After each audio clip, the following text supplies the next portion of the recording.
Well, thank you all very much for coming. It's really shocking to me that you don't have anything better to do on a Tuesday night. No, seriously though, it is. I mean, it's very strange in some sense that there's so many of you here to listen to a sequence of lectures on the psychological significance of the biblical stories. It isn't something I've wanted to do for a long time, but it still does surprise me that there's a ready audience for it. And well, so that's good. So we'll see how it goes. And I'll start with this because this is the right question. The right question is, why bother doing this? And I don't mean, why should I bother doing it? I have my own reasons for doing it, but you might think, well, why bother with this strange old book at all? And that's a good question, you know. It's a contradictory document that's been cobbled together over thousands of years. It's outlasted kingdoms, many, many kingdoms. You know, it's really interesting that it turns out that a book is more durable than stone. It's more durable than a castle. It's more durable than an empire. And that's really interesting, you know, that something in some sense so evanescent can be so long-living. So there's that. That's kind of a mystery. I'm approaching this whole scenario, the biblical stories, as if they're a mystery, fundamentally, because they are. There's a lot we don't understand about them. We don't understand how they came about. We don't really understand how they were put together. We don't understand why they had such an unbelievable impact on civilization. We don't understand how people could have believed them. We don't understand what it means that we don't believe them now, or even what it would mean if we did believe them. And then, on top of all that, there's the additional problem, which isn't specific to me, but is certainly relevant to me, that no matter how educated you are, you're not educated enough to discuss the psychological significance of the biblical stories. But I'm going to do my best, and partly because I want to learn more about them. And one of the things I've learned is that the best way to learn about something is to talk about it.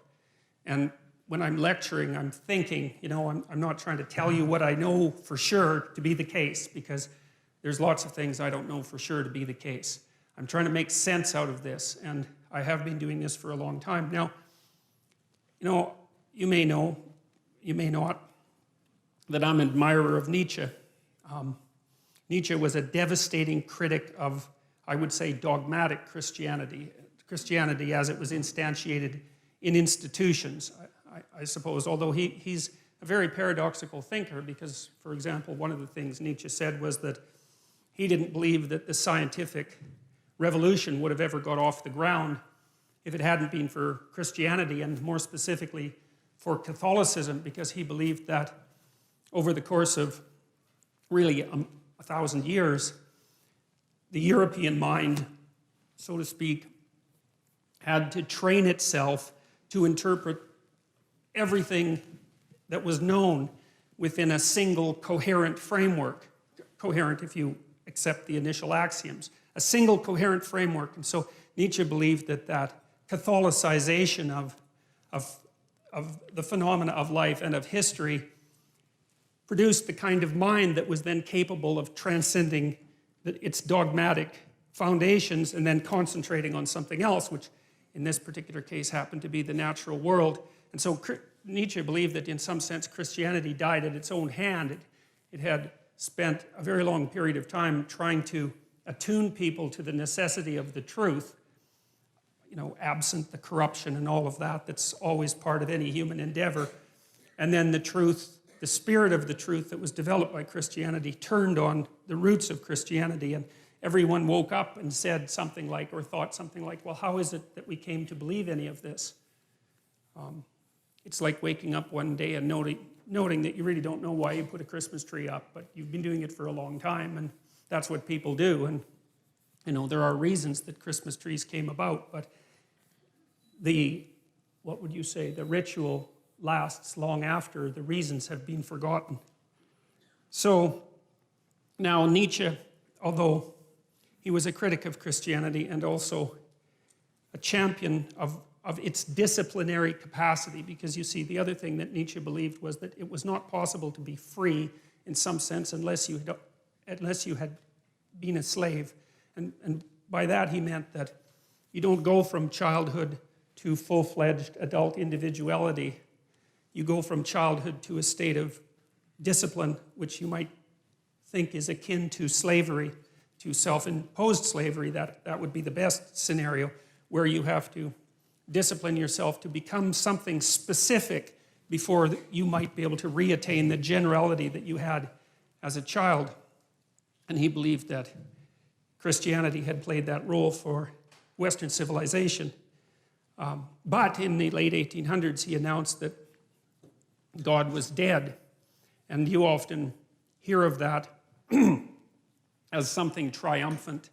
But for Nietzsche, it wasn't, because he was too nuanced a thinker to be that simple-minded.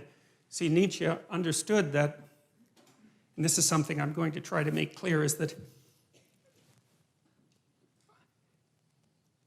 there's a very large amount that we don't know about the structure of experience, that we don't know about reality, and we have our articulated representations of the world, and then you could think of outside of that, there are things we know absolutely nothing about, and there's a buffer between them, and those are things we sort of know something about, and we don't know them in an articulated way. Here's an example. You know, sometimes you're arguing with someone close to you, and they're in a bad mood, you know, and they're being touchy and unreasonable, and you keep the conversation up, and maybe all of a sudden they get angry, or maybe they cry, and then when they cry, they figure out what they're angry about, and it has nothing to do with you, even though you might have been what precipitated the argument, you know. And that's an interesting phenomenon as far as I'm concerned, because it means that people can know things at one level without being able to speak what they know at another. And so in some sense, the thoughts rise up from the body, and they do that in moods, and they do that in images, and they do that in actions. And we have all sorts of ways that we understand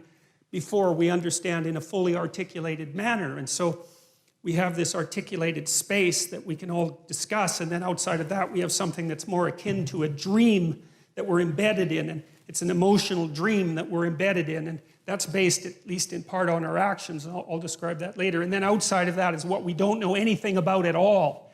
And in that dream, that's where the mystics live, and that's where the artists live, and they're the mediators between the absolute unknown and the things we know for sure. And you see, what that means in some sense is what we know is established on a form of knowledge that we don't really understand, and that if those two things are out of sync, so you might say if our articulated knowledge is out of sync with our dream, then we become dissociated internally. We think things we don't act out, and we act out things we don't dream, and that produces a kind of sickness of the spirit, and that sickness of the spirit, its cure is something like an integrated system of belief and representation. And then people turn to things like ideologies, which I regard as parasites on an underlying religious substructure, to try to organize their thinking, and then that's a catastrophe. And that's what Nietzsche foresaw. You see, he knew that when we knocked the slats out of the base of Western civilization by destroying this representation, this God ideal, let's say, that we would destabilize and move back and forth violently between nihilism, let's say, and the extremes of ideology. He was particularly concerned about radical left ideology, you know, and believed and predicted this in the late 1800s, which is really an absolute intellectual tour de force of staggering magnitude, predicted that in the 20th century that hundreds of millions of people would die because of the replacement of these underlying dreamlike structures with this rational but deeply incorrect representation of the world. And, you know, we've been oscillating back and forth between left and right in some sense ever since, and, you know, with some good sprinkling of nihilism in there and despair. And in some sense, that's the situation of the modern Western person, and increasingly of people in general.